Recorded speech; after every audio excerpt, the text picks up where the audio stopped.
ऐसे तो अलग अलग शास्त्रों में अलग अलग ढंग से बताया गया है, पर दंत कथा के अनुसार एक बार ब्रह्मा जी ने एक सभा का आयोजन किया। इसमें कई ऋषिगण इत्यादि सभी आते हैं। तो उस सभा में एक प्रश्न उठा देवी देवता ऋषिगण सभी से कि इस 3 लोक 14 भुवन में सबसे कीमती वस्तु क्या है, सबसे महत्वपूर्ण, सबसे कीमती, जो हर जगह नहीं मिले। तो सब अपना अपना जवाब देने लगे। कोई कहे सोना, कोई कहे चांदी, कोई कहे हीरा। तो वहां ऋषिगण भी बैठे थे, उन्होंने कहा नहीं नहीं, ये चीजें तो बहुतों के पास मिलेगी, यहां भी होगी, कितनों के पास, कितना है नहीं पूछेंगे, बस है कि नहीं ये हाथ उठाओ, है इतना भी हुआ तो मतलब है, कईयों के पास है। तो जो कईयों के पास हो वो सबसे कीमती कैसा हुआ? सबसे कीमती तो हर किसी के पास होना नहीं चाहिए। तो ऋषिगण कहते हैं तो बहुतों के पास मिलता है। तो बोले फिर आप बताइए सबसे कीमती क्या है? तो ऋषिगण कहते हैं अगर सबसे कीमती कुछ है तो वो है प्रेम। प्रेम भी कौन सा? निस्वार्थ। हम और आप जो प्रेम करते वो स्वार्थ का है, वो हमारे काम के हिसाब से होता है। जिससे स्वार्थ है उससे प्रेम है, जिससे स्वार्थ नहीं उससे प्रेम नहीं। तो उसको प्रेम नहीं कहते। प्रेम यानी निस्वार्थ प्रेम, कोई स्वार्थ नहीं है जिसमें, उससे रिश्ता सिर्फ प्रेम के लिए है, कोई काम नहीं, कोई फायदा नहीं, कुछ नहीं। वो सबसे कीमती होता है दुनिया में। तो सभी ने पूछा कि ये कहां मिलेगा, आप बताइए, क्योंकि कहीं तो होना चाहिए जो प्रेरणा स्वरूप हो, उससे लोग सीखे। तो इस पर भी सब जवाब देने लगे। तो कोई कहे कि हो ना हो ब्रह्मा ब्रह्माणी के पास तो होगा। बोले नहीं, ब्रह्मा जी तो रचना के कार्य में इतने व्यस्त हैं, उनके पास ब्रह्माणी के लिए समय ही नहीं है। तो वहां नारद जी भी बैठे थे। नारद जी ने कहा हो ना हो मेरे प्रभु विष्णु भगवान और लक्ष्मी माता के पास तो जरूर है। ऋषिगण कहते वहां भी थोड़ी कमी है। कैसे? अरे बोले इतना प्रेम होता तो समय न समय देखकर वो भक्तों के पीछे थोड़ी दौड़ते। उनका झुकाव भक्तों के प्रति ज्यादा है। गजेंद्र की कथा आती है, आगे के दिनों में आएगी। मध्य रात्रि में उसने पुकारा, भगवान पैदल दौड़ चले गए लक्ष्मी जी को छोड़कर। इतना बोले प्रेम होता तो साथ लेकर जाते। तो वहां भी तो सबने कहा फिर आप ही बताइए। तो ऋषिगण कहते हैं अगर प्रेम की पराकाष्ठा कहीं पर है तो वो है महादेव जी और पार्वती माता के साथ। एक तो वो उनके आधे अंग पर विराजती है और महादेव जी ज्यादा से ज्यादा समय कैलाश पर्वत पर ही रहते हैं। उनसे ये तीनों देव को भी जब मिलना होता है तो वो कैलाश पर्वत आते हैं, ये जल्दी से कहीं नहीं जाते। तो बहुत ही जरूरी काम हो तो वो जाएंगे, वरना वो कैलाश पर्वत छोड़कर जाते ही नहीं। तो बोले वहीं सबसे ज्यादा प्रेम है। नारद जी विष्णु भगवान के भक्त है। नारद जी कहते ऐसी कोई बात नहीं है, विष्णु भगवान और लक्ष्मी माता में भी बहुत प्रेम है। पर सबको ऋषिगणों की बात सही लगी, उन्होंने कहा ये तो सच है। नारद जी कहते अच्छा ठीक है, अगर मैं उनके बीच थोड़ी अनबन करवा दूं तो?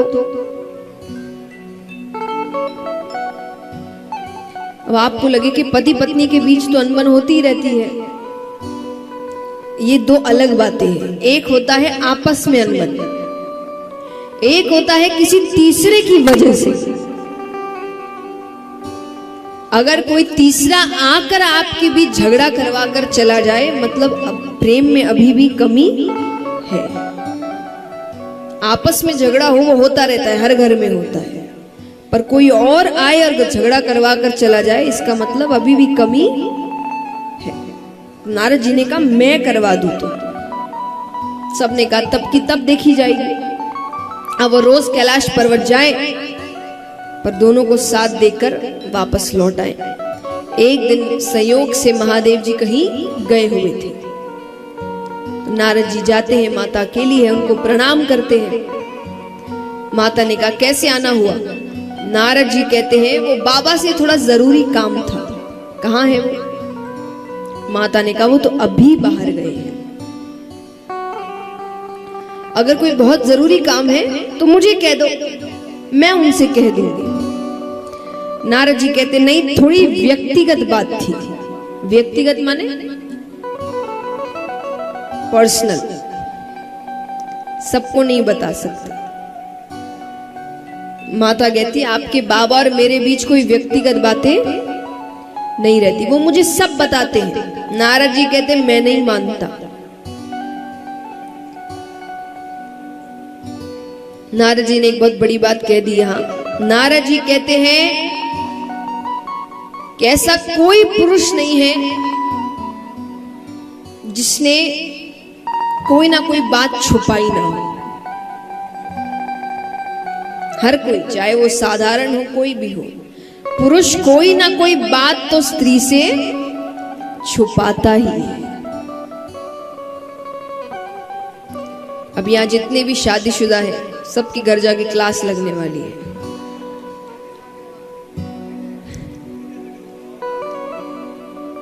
सब कहेंगे कथा में तो झूठ नहीं हो सकता, कौन सी ऐसी बात है जो मुझे आज तक नहीं बताई।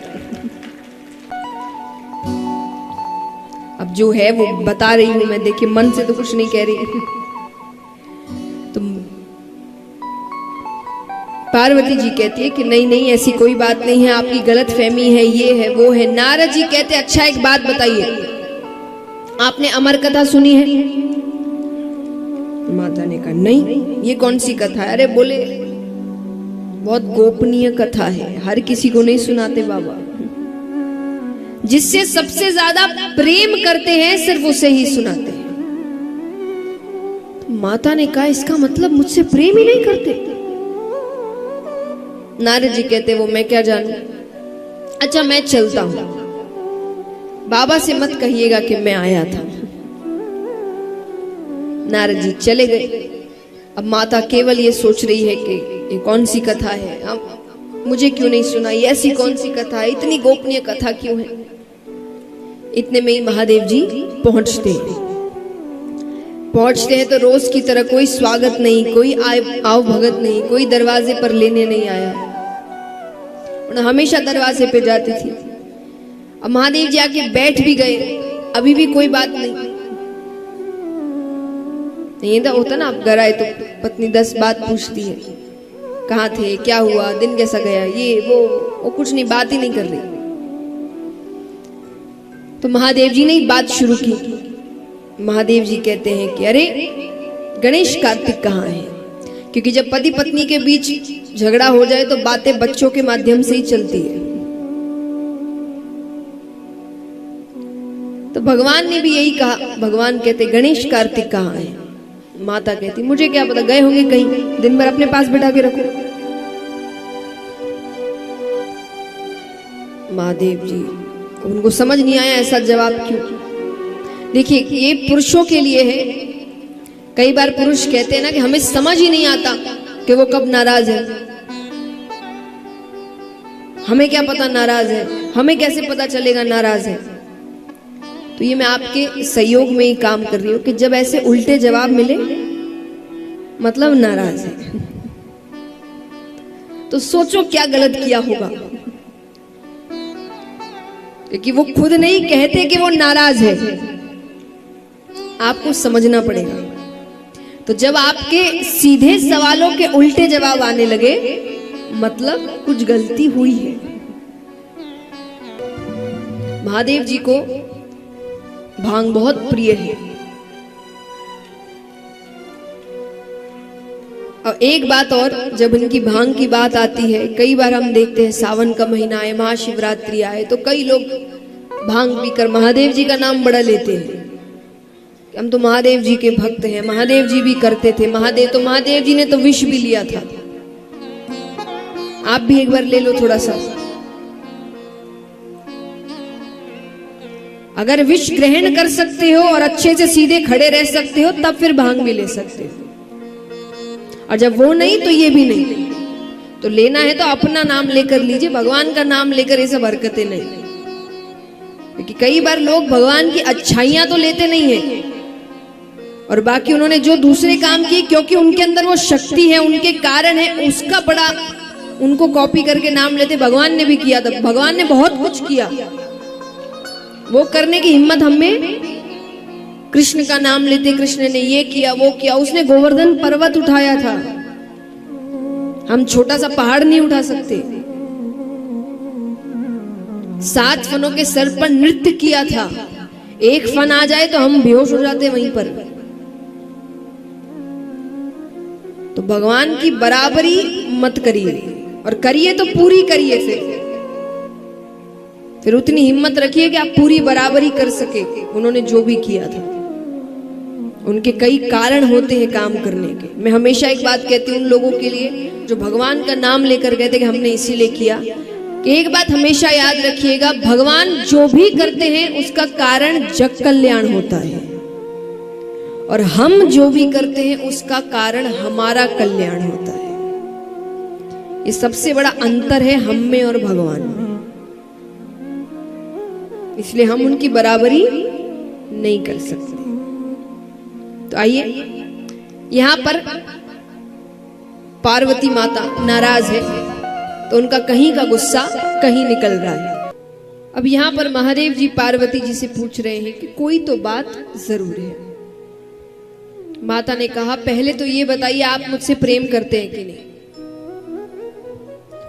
महादेव जी कहते, ये कोई पूछने की बात है, बहुत करते हैं, सबसे ज्यादा आपसे ही करते हैं। तो बोले, फिर ये अमर कथा क्या है।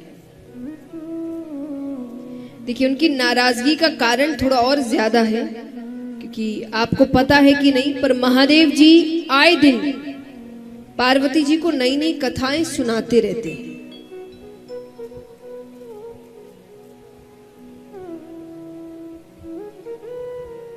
जब भगवान, आप कई श्लोक के दोहे सुनते हैं जिसमें भगवान कहते हैं ना कि उमा राम स्वभाव जिन जाना ताई भजंता जी भाव ना आना,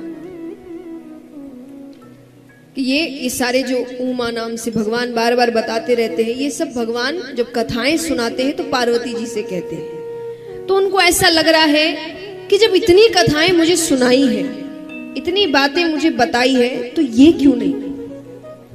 इसका मतलब सच में ये कोई बहुत गोपनीय कथा है जो हर किसी को नहीं सुनाई जाती, जो बहुत खास है उनको सुनाई जाती है। तो माता कहती है कि ये अमर कथा क्या है। अब महादेव जी कहते हैं कि इसके बारे में किसने बता दिया। और वो नेत्र बंद करते हैं, पूरा दृश्य सामने आ जाता है कि नारद जी आए, पूरी बातें की।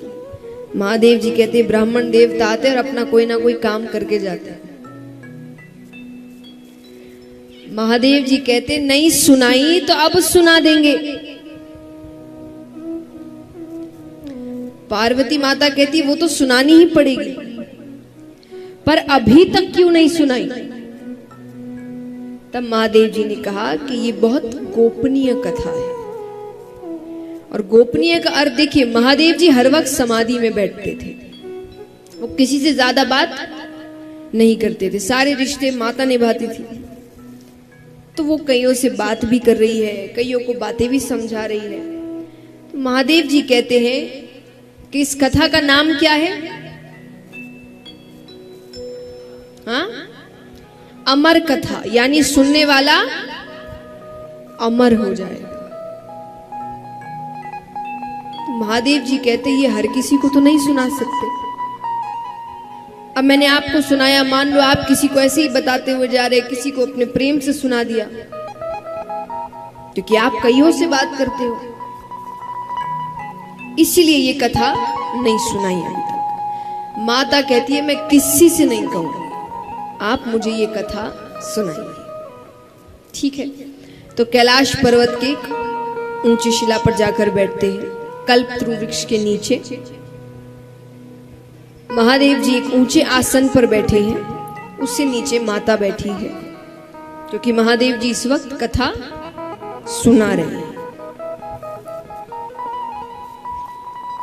अब कथा आरंभ करने से पहले महादेव जी कहते हैं कि माता, एक प्रार्थना या एक सूचना, क्योंकि ये कथा, इसमें ज्ञान भी बहुत है और इस कथा को जो सुनते हैं उनकी परीक्षा निद्रा रानी लेती है। कौन? निद्रा रानी यानी, तो आप ध्यान से सुनिएगा कि थोड़ा भी ध्यान इधर उधर हुआ कि वो अपनी गोद में ले ले। ठीक है। और यहां पर महादेव जी एक और सुझाव देते हैं, क्योंकि महादेव जी खुद बड़े भक्त हैं, तो कई बार वो कहते कि कथा करते करते वो नेत्र बंद कर लेते थे और नेत्र बंद करके वो कथा सुनाए जा रहे, उनको किसी और से लेना देना, वो भक्ति में लीन हो जाता। करने से पहले महादेव जी ने पहली ताली बजाई, एक पहली ताली बजाई। ताली बजाते ही जितने भी जीव जंतु थे कैलाश पर्वत पे, वो सब कैलाश पर्वत छोड़कर जाने लगे। फिर भगवान दूसरी ताली बजाते हैं, तो महादेव जी का जो त्रिशूल है वो कैलाश पर्वत की 3 बार परिक्रमा करता है कि कोई छिपकर तो नहीं बैठा। तीसरी ताली बजाते हैं, सुगंधित हवाएं बहने लगती है, भक्ति में वातावरण हो जाता है। अब महादेव जी ने कथा आरंभ करी।